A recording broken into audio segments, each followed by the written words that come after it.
In the fourth part of machine learning with signal processing, we are kind of continuing with the GP things we just started with in part 3, and then going back to like more general differential equations. But all this from a more like applied point of view. The outline is that we go first from like basic Gaussian process regression things into like more general non-Gaussian likelihoods. Then we extend that from simple time series models to like spatial temporal GP models, which then we kind of continue with sort of combining the two in a way that we then consider very general likelihood models, like for like image applications and so on. Then we kind of leave the GP formalism behind and sort of take a step back. So basically we think of latent differential equation models in combination with your very general likelihoods. And then I have some comments about like Langevin dynamics. And after that, I think we are out of time, and it's time for a short recap on the tutorial. But you recall from part 3 that we talked about Gaussian processes. So this is like the typical like machine learning formulation of like a GP prior and a likelihood model. And then we establish this connection where sort of the same models can be also looked into from a SDE or like state space point of view. And why was this? Basically, the kernel formalism often allows for like flexible model specification, while then the sequential or state space form allows you to do very efficient inference. So like formulating the model in one form, but then solving it in another form can be very beneficial. But this also works the other way around. So sometimes you might have like pre-existing knowledge, like first principles from physics or like finance models or whatever that you want to like make a part of like a larger like machine learning system, like some like pre-existing toolboxes or so. So then it might be beneficial that you can convert those models into the kernel formalism.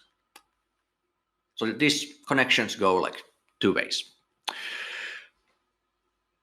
The simple examples that I showed in part 3 were basically based on like basic GP regression with Gaussian likelihoods.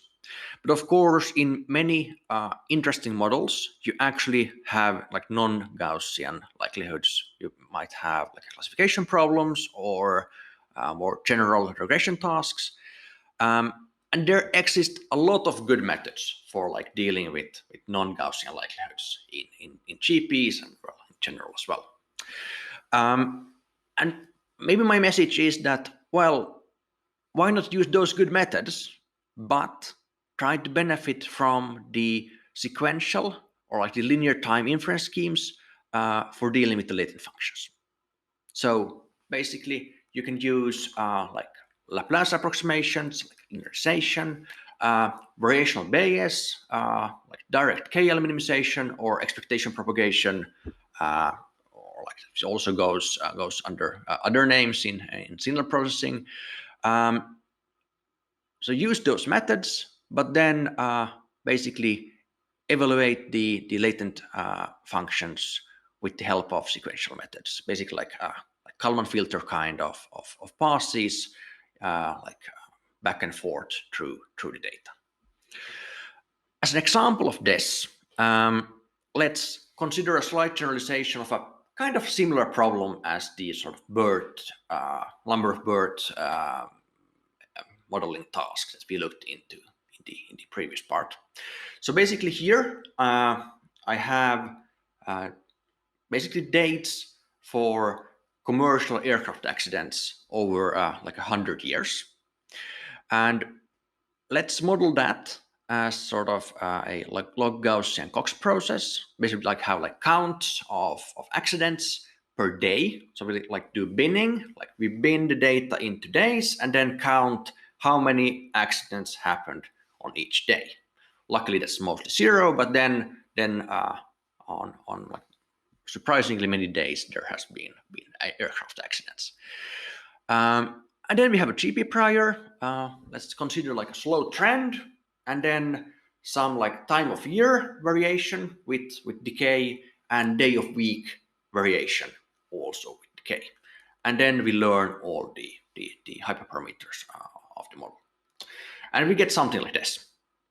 And it's maybe a bit hard to see what happens here, but basically this is kind of the accident intensity function, which tells about sort of kind of behavior in the aircraft accident process. And you can see that there is like this very slow thing going on, and then this very like high frequency thing, which were like the time of year effect, and then the even more high frequency thing, which is sort of the sort of day of week effect, which also like change over time. It might be slightly easier to look at the same plot, but or same result, but in a different form. So here we have the years and sort of the months, and then each accident like data point is marked here, and we can actually see that the model has learned some sort of like time of year structure, like there's like time of year effect, which changes over time. And it's maybe worth noticing here that actually the data set is not corrected for the number of flights that changes. So basically a large part of the modeling result is actually sort of modeling just the number of flights, because more flights like more accidents. But yeah, I think this is kind of a nice example, especially because here you can clearly see that you have these very slow trend effects, and then these very high frequency things that you want to model both of them.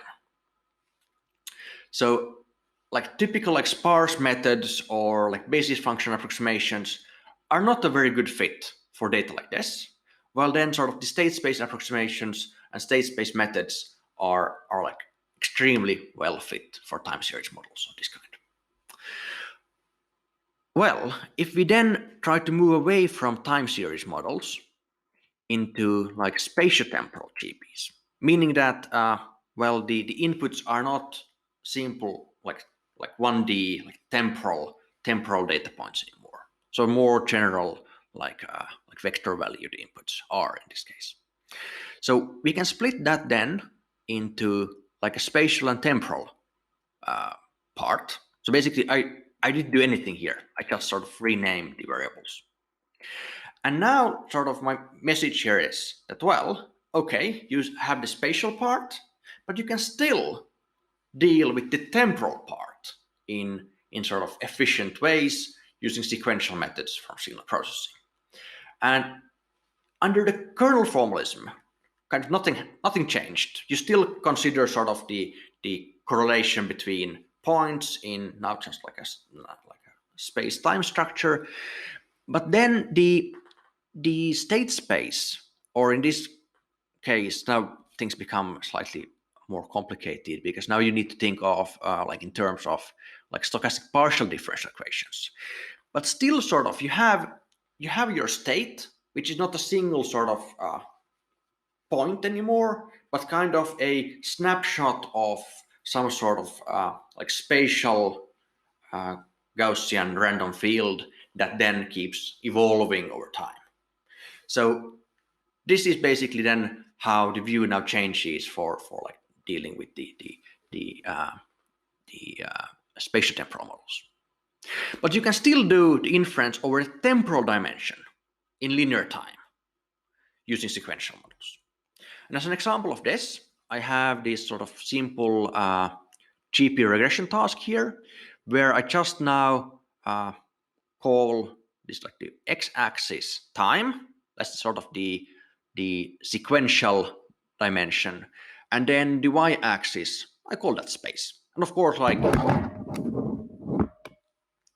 this could be more general than that. You could have like a higher dimensional space than this.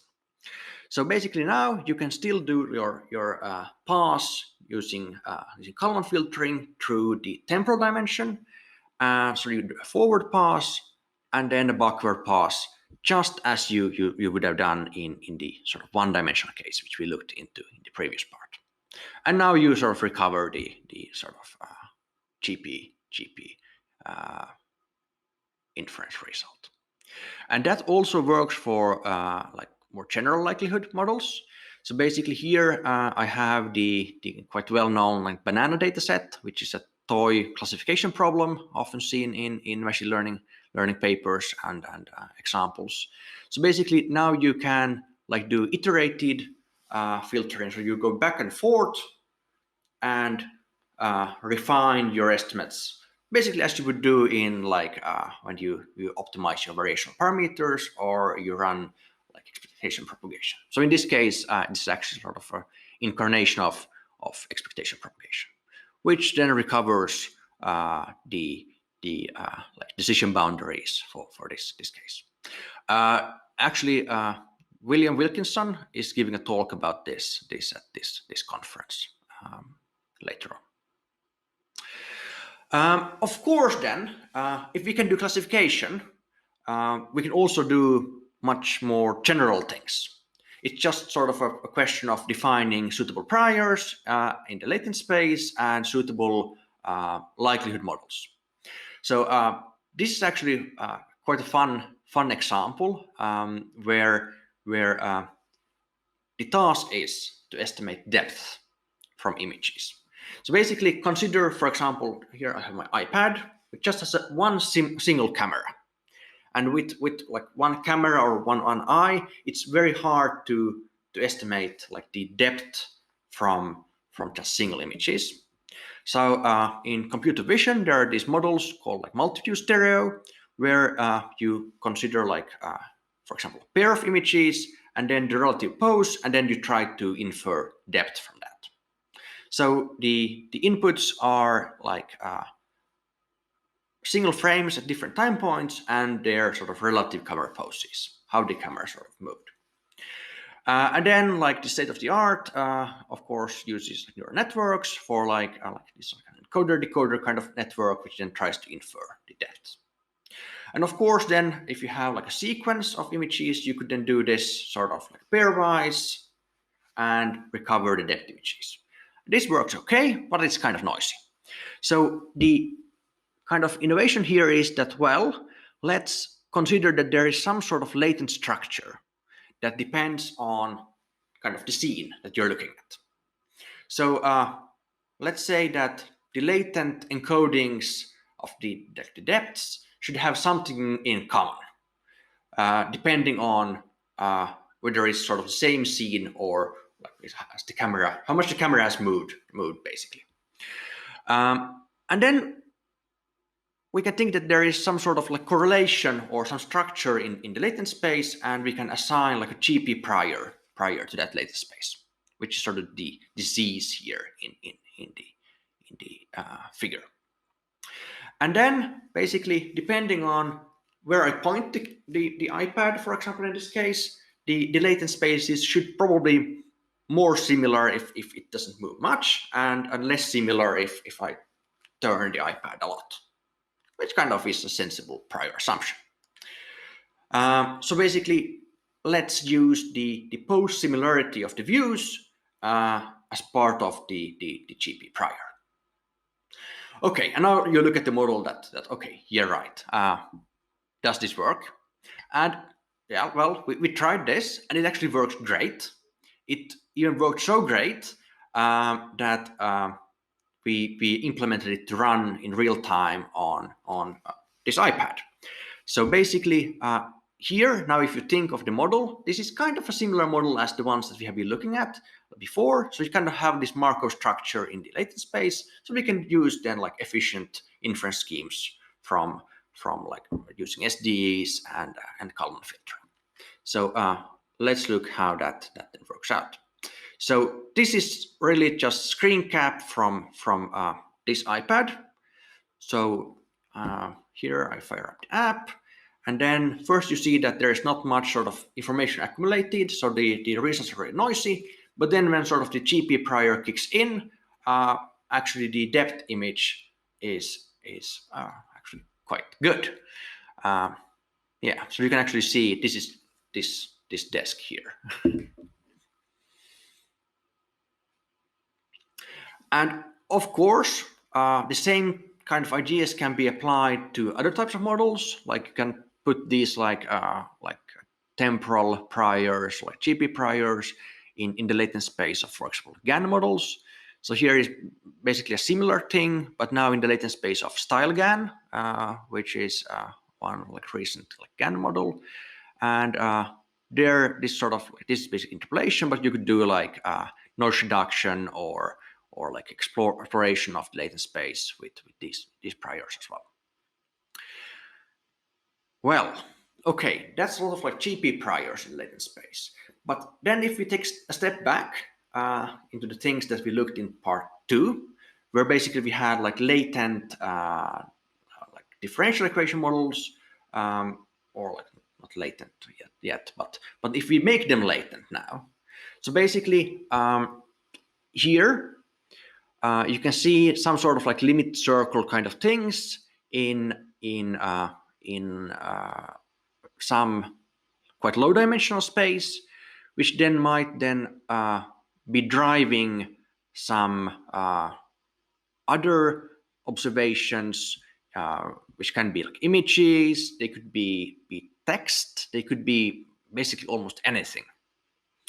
So here we should think of these ODE or SDE models as sort of like implicit priors over dynamics in some general like hidden latent space.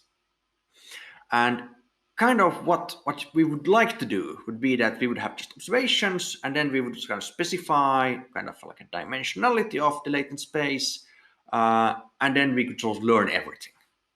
This is of course challenging, not an easy task at all, but there has been quite exciting attempts at this already. So for example here, this is work by some colleagues here at Aalto, where basically they model the for example in this case like images. These are sort of images of small balls like moving around in this small like square domain, and then there's like an encoder decoder model, like a VAE kind of thing, which then tries to sort of map those like image observations to some like low dimensional space where this behavior is kind of governed by an ODE. So basically here you can see like the constructions first showing up, and then the like exploration, how like the balls continue moving, but then like driven by the latent space kind of like velocity field, like how the ODE then sort of behaves in the latent space. Of course, if you look back at like part 2 of this tutorial, where this message was that, well, for uncertain quantification and sort of generative modeling, SDEs are like good generalizations to ODE models. We would kind of want to use SDEs for this. But there is kind of a small problem with that if you just try to plug in like SDEs into like these machine learning frameworks that we tend to use these days. The problem is, well, with SDEs, the problem is always the noise, basically the Brownian motion. And actually, like there's this quite recent publication which is coming out at AI Stats this year by like David Duvenot's group, where they have this nice trick of dealing with the Brownian motion. So basically, they use a trick for kind of storing the Brownian motion to be used and evaluated at sort of any point. And sort of the logic here is that you can do sort of this like Brownian bridge kind of things. So you have this tree where you then can sort of like lock down how the Brownian motion then sort of behaves, and you can sort of reconstruct the same motion and then sort of just like zoom in on it with this sort of tree structure thing. I think this is pretty cool. And this actually also works nicely in practice. So if we go back to the Ornstein-Uhlenbeck prior, which was the same thing as we looked at in the previous parts of this tutorial, like the exponential covariance function, but here now with the Laplace likelihood. So here you can see how sort of the solver kind of drives the processes to the observations. And of course, like you could do this for like more general things. So here's like a mocap example where sort of the movements of this sort of this stick person here is mapped to a very low dimensional, like 6-dimensional space, and then sort of all the parameters then like learned jointly. So basically, it kind of makes sense that like walking, which involves a lot of joints, has a representation in some low dimensional space, sort of some limit cycles, which just keeps going around. So this is very exciting, and of course, like this is kind of early days in these things, but I think these can be like very useful models for like, practical things.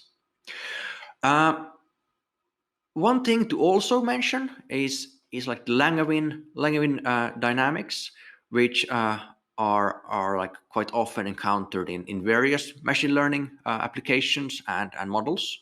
So basically, Langevin's sort of view on SDEs, which is kind of like a SD model, which stems from like work by Langevin himself in modeling movement of small particles, where sort of the movement is kind of derived from like random forces like being applied to those particles, and then like friction slows down the movement. And like these Langevin equations are like one way of deriving Brownian motion itself, but then like generalized Langevin equations are quite powerful SD models for modeling various kinds of things. And people are maybe most familiar with Langevin equations from like sampling methods. So it kind of makes sense that if you sample things, you explore some like parameter space like stochastically, so then those paths are kind of SDEs, which is kind of the idea behind, like, for example, like metropolis adjusted like Langevin algorithms and so on. So there's a lot of work on this, and yeah, I would like to go more into detail, but I think it's an important thing to realize that this actually is kind of the same thing. Of course, these models can be applied to many things, and there is a lot of like very exciting work on Langevin dynamics for like state space model kind of things, how to formulate the dynamics. And for example, this work is something that I stumbled upon very recently, and I'm very happy that the authors could provide me with some videos. Just see that in a minute. So basically, here the idea is to do denoising. So basically, have a dynamical model that takes in like a very noisy sample, and then iteratively tries to denoise that until you reconstruct something that you have as your target. So basically, this is like a discrete like Markov chain kind of model where the dynamics are governed by like Langevin dynamics. So here's an example. So basically, you can start off with just noise, and then you denoise until you have these images. Or then you can do the same thing and you denoise until you get some bedrooms. So I think this is a very nice example of like kind of crazy stuff that you can apply these same ideas to in actually getting very useful models. Good. Okay. I'm running out of time, and it's time to summarize. So basically, in this tutorial, my goal was to give you an overview about certain aspects of signal processing and how those link to machine learning, and how sort of the two can help each other in a way. So in part one, there was some like tooling, and then kind of focus on sensor fusion and like discrete-time modeling. Part two was about a very gentle introduction to SDEs, which are like continuous time models. Like the two previous parts were then kind of combined in order to sort of present Gaussian processes, and then how Gaussian processes can be seen from different perspectives within machine learning, and then sort of more like the signal processing kind of view into GPs. And then this part was more about maybe sort of further topics and some application examples.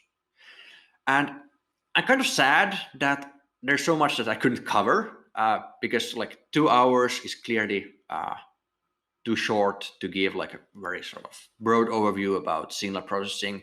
And I hope that these things that I chose to cover were interesting for those of you who watched the parts.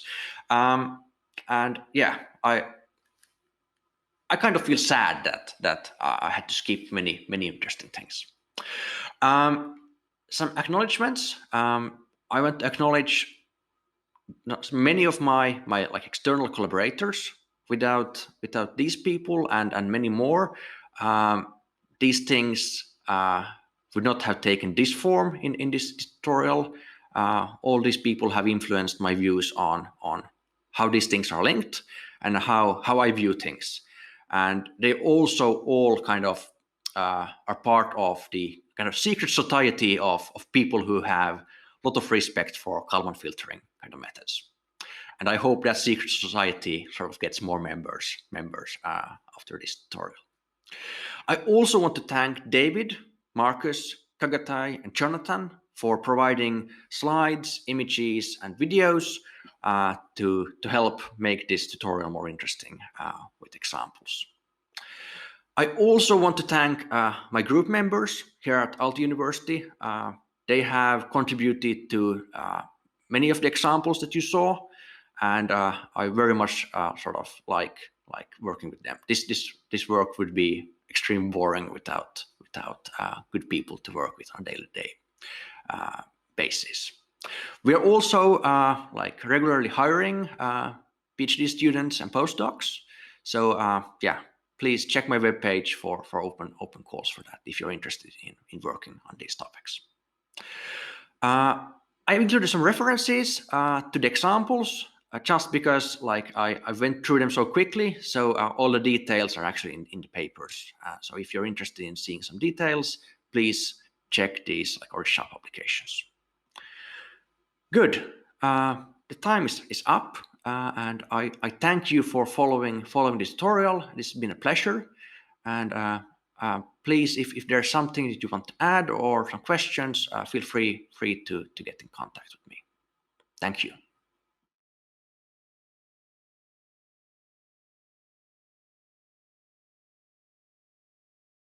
That was the last part. For some reason, there's some music playing on my background. Okay, that was the last part of the tutorial. So basically, now feel free to ask any questions that you might have from this part, or like regarding any part, or like any related topics or any other concerns that you have regarding machine learning and signal processing. I'm very happy to discuss those here. There is the Q&A feature that you can use. Then the questions will pop up right on my screen, or then you can post questions in the chat as well, or in the Rocket chat. So basically, this last part was clearly more applied than the previous ones, and I tried to cover some sort of like more general things, sort of applications where you could see that how, for example, these things can be applied in ML. Of course, I think there are so many other applications that I don't know of, or that I simply ignored. So if you have some good applications in mind, feel free to share that knowledge in either here in Zoom or then in the Rocket chat. I guess with all the attendees, there should be also expertise here as well. Good. So I can maybe start with, there was one question here. There is a question Are there methods for solving SDEs for noise other than white/Brownian noise, even if noise is additive in nature? Yeah, so indeed. So I think I answered kind of a related question earlier, but the idea is that the theory becomes very, very involved if you have sort of something more esoteric than just sort of a white noise process or Brownian motion. But there are clear examples of things that are well understood and used a lot. And for example, like telegraph noise or telegraph process-based things are something that I've stumbled upon several times before. And of course, like for discrete time models, it's fairly easy to work out how things work with basically any noise process. But then when with the SDE continuous time models, there you need to be very careful with what you do. At least sort of you shouldn't then assume that anything you know actually applies anymore. But yeah, there is more exotic types of noises and like driving processes that can be considered. However, for most processes, you can also like consider the Brownian motion to be mapped through some nonlinear mapping to transform it to something quite different. So that is an alternative way of building models. So instead of trying to invent sort of a whole new theory with new noises, you can probably get quite far with just transforming the Brownian motion. Okay, more questions. There is a question. Could you possibly mention any tools or frameworks or libraries for anybody who may be interested in implementing models mentioned in the fourth part of the tutorial? I think there is maybe not like one library to go with. Instead, I think there are a lot of good tools for like building things, but then of course it's not like a go-to solution for doing things. My group has recently been working a lot with JAX, mostly because of it being quite capable of actually like auto-diffing through sequential models, which at least TensorFlow is not very good at. Like the loop unrolling, sort of you need to tell the framework that, well, this is kind of a recursive loop, and don't unroll it. Don't unroll and explode the graph to be too big. And JAX seems to do a very good job in that.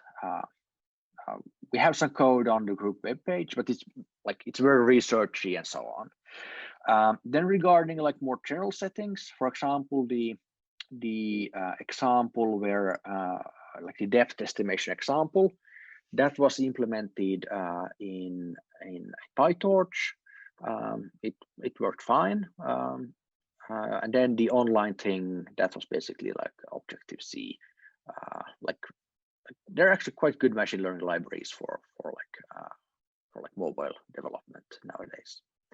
But yeah, maybe the short answer is that there are no sort of ready-made toolboxes that would sort of solve everything and cover everything that was in this tutorial.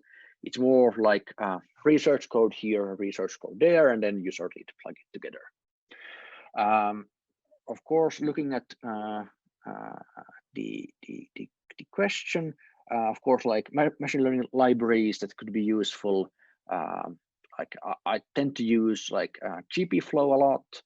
It's not very optimal for sequential models, but I think it's very good for like GP models in general. That's maybe my take on that. Next question. Are you aware of work that uses SDEs for the classification of very long physiological data, for example, ECG data? Yeah, I think like my co-author of the SDE book, Simo Särkkä, he has projects in health tech, And I think they have some work on ECG, and I think it's actually quite often used, like Kalman filtering and state space models are often used for ECG data, mostly because it's long. You have very large, long data sets, quite clear sort of things that evolve over time. Kalman filtering is very well suited for that. And then the SDE models are much linked to like the state space models. So I cannot like name anything in particular, but I'm aware of a lot of work is done in that field. There's a question. I'm kind of completely a beginner in the theory of signal processing. The talk was very interesting, and so if I would like to learn a bit more, any suggestions for textbooks or references? I had some references at the end of the first part regarding like more of like the signal processing kind of things. I think there are like many good classical books. Like if you look at books from the early 90s, 80s, early 2000s, I think there are many sort of good signal processing books. And it's maybe a bit of matter of taste and background, which ones would be the best ones. Many books also cover sort of kind of related topics like Markov chains and like graphical models that are Markov chains are covered in many machine learning books and so on, as is all this spectral stuff and so on. That's typical to machine learning books. So that's maybe my take on that. And then regarding Kalman filtering and discrete-time models, I'm kind of biased, but I very much like Simo Särkä's book on that. I think it's relatively short and it covers many relevant things. And then there are like these broader books which are very long and are more like handbook style, try to cover them like everything. But there are many good books on Bayesian estimation, Kalman filtering, sequential models, and so on. Then there's a couple of questions here.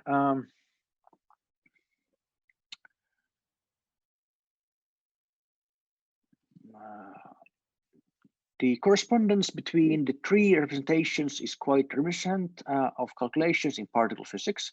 Indeed, has the connection to path integrals and field theories ever been considered? Indeed, they have. Path integrals are something that gives me headache typically when I encounter them. But indeed, there is theory. We try to cover some of those links very briefly in the SD book. But then if you're familiar with particle physics, I think you can find a lot of stuff from that side regarding the theory and applications. And it's actually quite interesting that the SD course that I've been given at Aalto University, it's typically always has particle physicists coming there who have been using like SDEs for many years, but are not very familiar with the theory, and they want to get sort of a hands-on understanding on the theory. So it's very nice to sort of meet brothers and sisters from physics on these courses. It's sort of yeah, I think it's a good way of sort of then learning stuff from them as well, because they have a sort of more hands-on understanding on the things typically as well.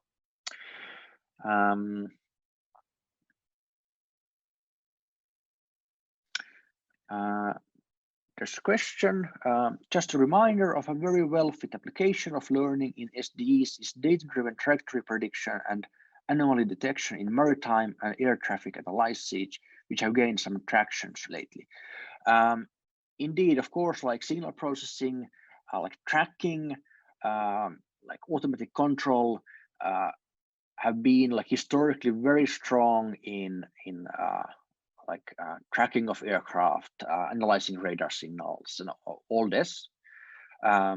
So of course, like that is like a huge area of applications and interest as well. And I think it's always been of interest in signal processing. I haven't been seeing any in the recent work, but if you have something in mind, please share. You can send me an email or so. So if you have something in mind that you would like me to know of. Yeah, but indeed, all sorts of tracking applications, trajectory estimation are very much related to these things.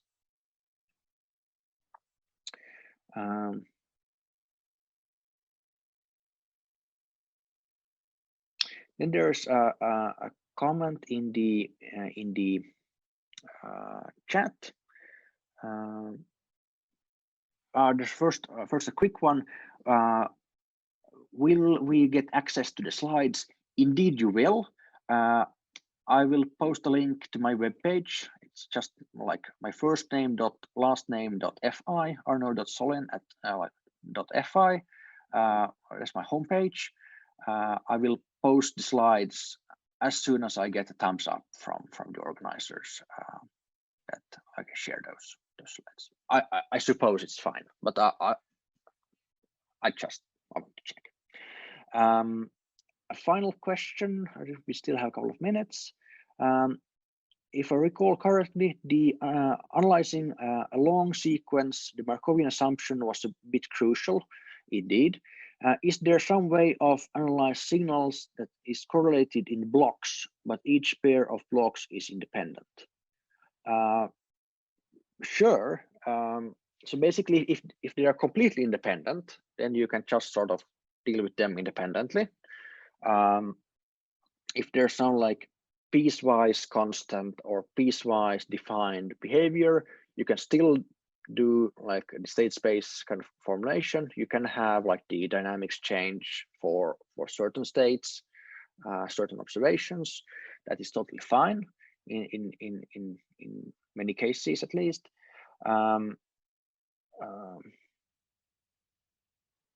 Yeah, but I guess that is totally feasible to analyze things in blocks, and even if sort of you have this very long time series, there are also like these hybrid kind of things where you have inducing points, and then you have like state space model on top of how the points behave and so on. Let's see, there's a question here. Is there any correlation between DNN as a discretization of ODE as seen in recent work in theoretical ML and solutions of SDEs as ML Gaussian processes? I'm not quite sure which particular work you're referring to here. So basically, I would say that like there probably is, of course, like the if you think of DNN and an ODE, they both are kind of deterministic in how they work.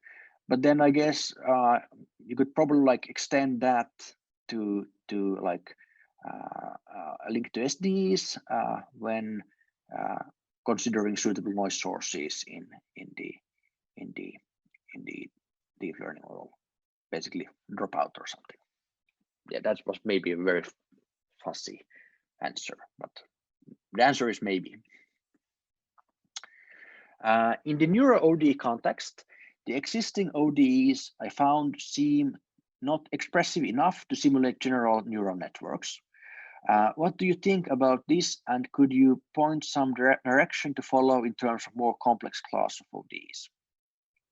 I think it's kind of early days for like these neuro ODE and SDE things. I think that there are like the applications are kind of like toy applications this far, but I think there's a lot more to explore and find there. Basically, the concept is quite simple and sensible. So you have like a latent space where you have dynamics. That's very sensible. And then you have kind of like a mapping from that latent space to some observations. That's fairly standard. But then how to do efficient inference and learning in that, that's still a lot to do there. And for example, the recent AI stats paper by David Rubino's group, I think that is sort of an exciting step forward on that track. But anything more concrete than that? Not really. I think they're like, if you ask me in 1 year, then I probably have better answers. Okay, I think we are out of time, and I sincerely want to thank you for participating. And we will have a second run of the tutorial in about 6 hours or so, 7 hours. But yeah, thank you a lot for this, and I wish you a good conference. That was the last part of this tutorial on signal processing and machine learning. Now you have the opportunity to ask questions, and basically I'm happy to answer questions regarding like any of the parts or any sort of related topics in signal processing or machine learning. If I don't know the answer, I will still probably try to answer something, but feel free to ask whatever you have to ask about these topics. While you're thinking of questions, I can check the chat as well.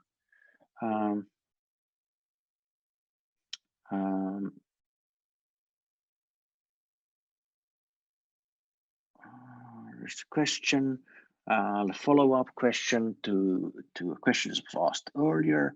I need to open the question.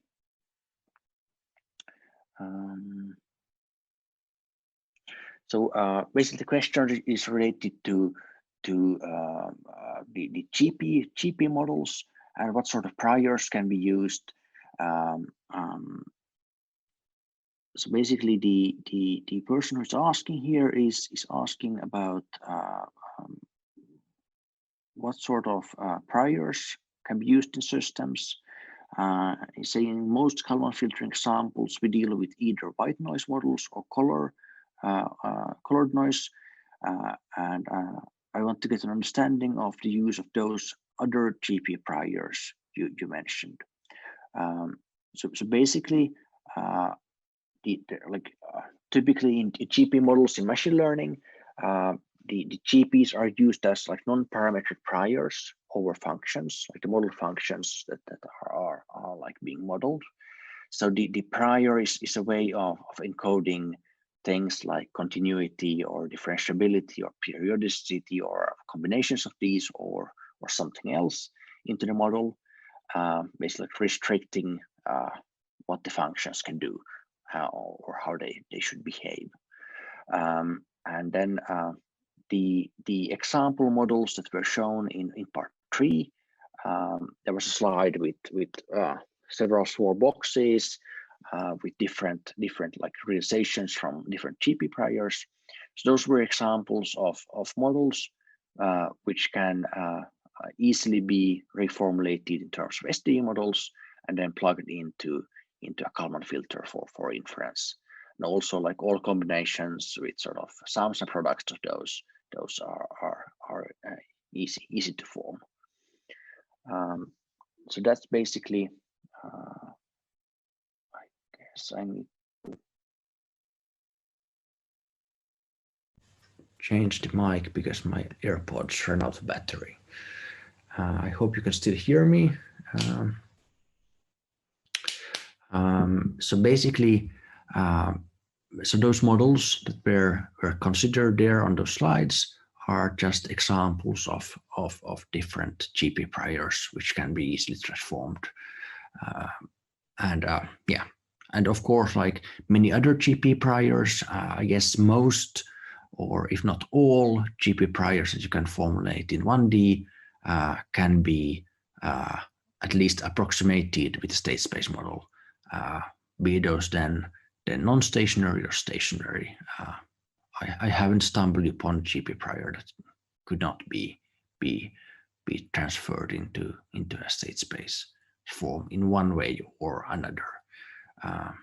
For non-stationary models, there are kind of all sorts of edge cases it can be a bit tricky, but still things are, in practical terms, I guess these are very sort of doable things. There's a question.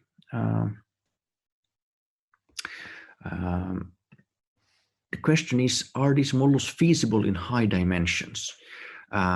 Feasible, and like I guess the person here is asking about spatial temporal things, because of course, like the 1D things are like directly applicable only in 1D, but then if you think of like spatial temporal things where you have basically a random field or some high dimensional thing, as for example in the computer vision examples, so those developing over time, then typically you're still cubic in the remaining dimensions. So in the spatial part, you're cubic in the number of observations you have at a certain time point, but then you have linear time complexity over the temporal dimension. So you still sort of get a speed up over sort of time. And typically these are very applicable in cases where you have lots of observations over time. So you have a kind of a small number of points observed over space. A very naive example would be modeling the weather. You might have some weather stations that measure the weather. Those are maybe not that many. They are all at fixed positions in space. But then you have a lot of observations over time because each of them are observing data like once every second or once every hour or so. So that's a good example of something where this is very feasible. But of course, it's feasible also in the general case. Typically, especially if you have certain structure in the data or certain structure in the model that you can leverage. So yeah.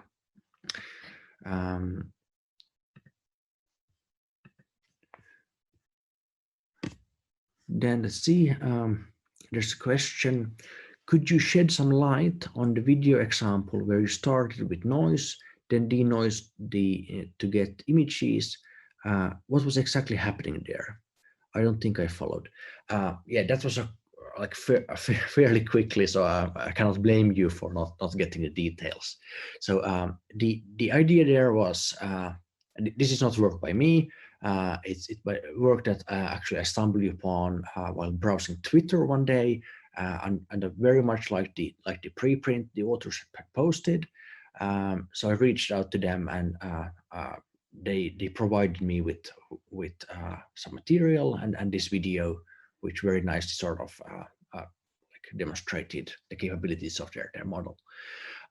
So basically, what happens there is that there is kind of a discrete state space model. Basically, you have like discrete transitions governed by Langevin dynamics. Basically, an SDE uses a prior, and then it's a denoising model, but it's trained on certain data. And in these cases, one of the data sets were like human faces, and the other one was this standard bedroom benchmarking data set, which is often used in computer vision. So then the task really is to denoise, like reduce noise. And of course, if you want to draw complete random samples of human faces, the one way to do that is to start off with complete random noise and then denoise until you have kind of a perfect noiseless face. And that is actually what happened there. So like the model started off with just noise and denoised until it reached a noise-free face. Or a noise-free bedroom realization, and I think that is actually quite a fun thing. Yeah. So that was basically the very short details on that. Any more questions? We have only a small number of people now here in the last Q&As. session. So basically, feel free to ask. If not, I will be wrapping up in a minute. So it's actually sort of almost midnight here in Finland. And everyone else is sleeping already here, where I am now. So that's why I'm not speaking that loudly. So basically, this was the second run of the tutorial, and if you have any further questions or something crosses your mind later on, feel free to post in the Rocket chat. I will be reading the questions tomorrow again and answering those which have appeared there. So if there's anything that you had on your mind, feel free to ask and continue the discussion there as well. Maybe some final checks for some questions. I guess you see there is a new question. Could you recommend any books that I can learn about the subject matter in part 4 of your tutorial? That is actually a very good question. Like in the last part, things were more recent, maybe. I think almost all the examples, or actually all of them, were taken from papers that have been appearing in the past 1 or 2 years. So I don't think there are that many books yet covering these things. And it's also a very active sort of research area. So if I would give this tutorial in 1 year, I would probably have a lot more recent, exciting examples to cover. And I think that's also why this is a good time to be giving this tutorial, because I think there is clearly a lot of interest and excitement around these things. And I hope this will be covered in books in the future. That's maybe what I want to say. I hope that helped. Great. Okay. If there's a couple of more questions, we still have time for those. The question here is that when working with online streaming, continuous values, how would you suggest to deal with splits like training, test, validation, and different distribution among them? This is an excellent question, and like up front, I have to admit that I think there is no right way to do it here.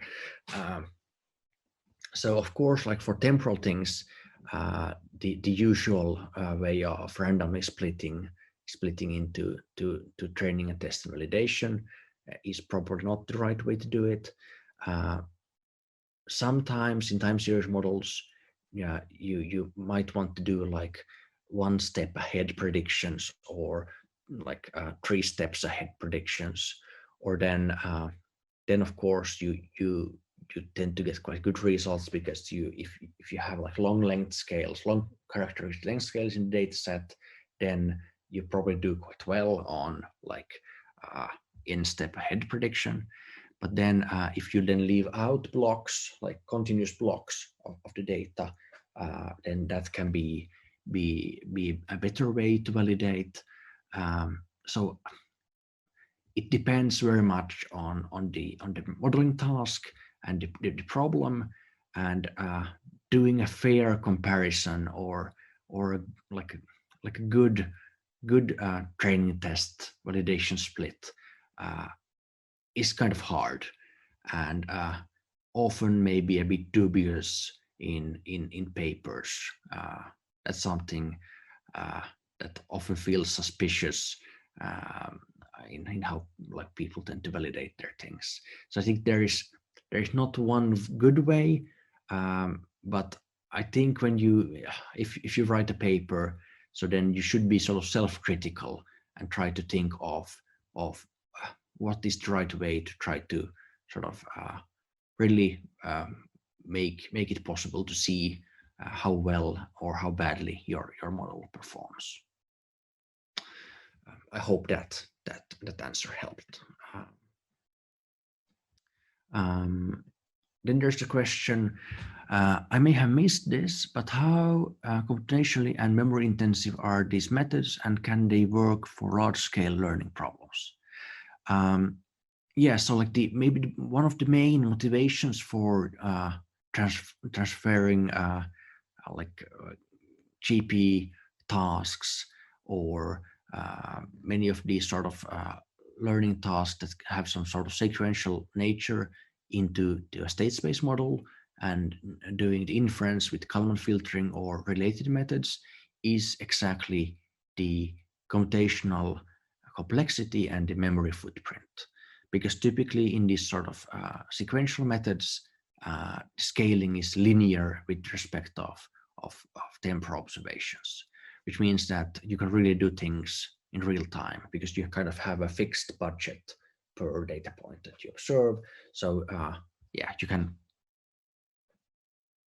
you can keep doing inference sort of for infinitely long sequences of data if you just can keep up with the data in your computations.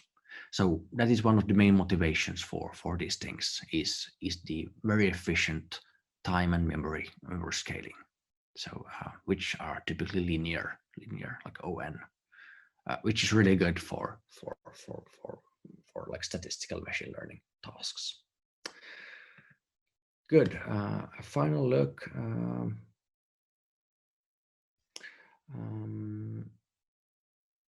Any advice on how one might incorporate priors into Lstm Rnns for time series? This is a long question. I know that there are ongoing works on this, but I'm not sure if I actually have anything to point you to. So there are links between sort of these things and Rnns and Lstms, but I'm not sure how formalized those are in the end, and that might sort of be an open direction for research in the future as well. But yeah, there are links. That's maybe the short answer to it, and I'm sure people have looked into this, and yeah, I think I should do a Google Scholar search on what is available and what's not, basically. That was not very helpful, I guess, but that's what I have to say on that part. Yeah, sorry for that. Good. Okay, we're running out of time. I'm very happy to have you asking questions, and I'm happy that you watched the tutorial. And I hope that we meet at conferences, and if we meet, then please just come and say hi. We're happy to discuss these things and other things with you all in the future as well. Great. Thank you and bye.